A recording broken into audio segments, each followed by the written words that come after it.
Hey everyone, this is Monnick and welcome back to my channel. Today, ang pag-uusapan natin ay tungkol sa mga basic tools na ginagamit sa paggawa ng fashion accessory. So, meron tayong 3 basic tools, pero ako personally, ang ginagamit ko 4. Ituturo ko sa inyo kung ano-ano ang mga functions ng bawat isa sa mga tools na babanggitin ko. So, mag-start tayo sa cutter.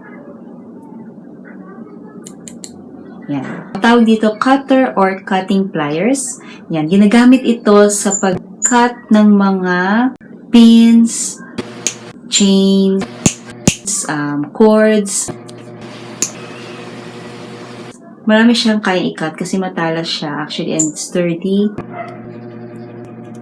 So, very useful talaga ito. Hindi ito dapat mawawala sa basic tools nyo kung magsisimula na kayong gumawa ng fashion accessories. And then next na very important sa paggawa ng accessory ay ang round nose pliers.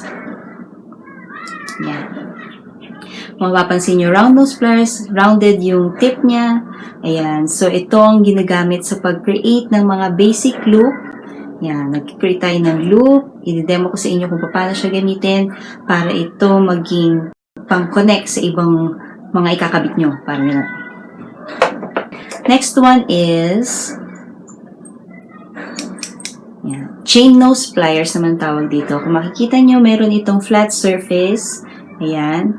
So, patulis din siya sa dulo para mas madali siyang isiksik sa mga kailangan yung ihawakan o i-grip. Ayan. So, kunwari parang imagine nyo may hawak kayo na chain kasi kakabit nyo siya sa isa pang chain, ganyan. So, ito yung ginagamit na pang hawak. Usually, ang katerno nito ay itong round nose pliers. Kasi parang pag magkakabit kayo, pag pareho silang hawak nyo. Pero dahil nga sabi ko, ako personally meron akong sarili kong basic tools. Ito ang dinagdag ko sa basic tools ko. Yan. Bent nose pliers naman ang tawag dito. Kasi kung makikita nyo, kung mapapansin nyo, bent yung dulo niya. Flat din ang surface, kagaya dito sa chain nose pliers. Pero dun sa dulo niya ay nakabend. Kasi mas naaabot niya yung mas mahirap na hawakan, yung dulong-dulo. Ipapakita ko rin sa demo sa inyo dahil mahirap siya hanggat hindi nyo nakikita sa demonstration.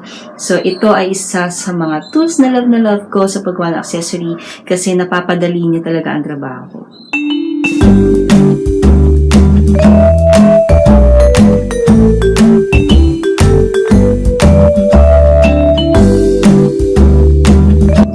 Ngayon naman ipapakita ko ang iba't ibang klase ng crafting pliers na ginagamit sa paggawa ng fashion accessories.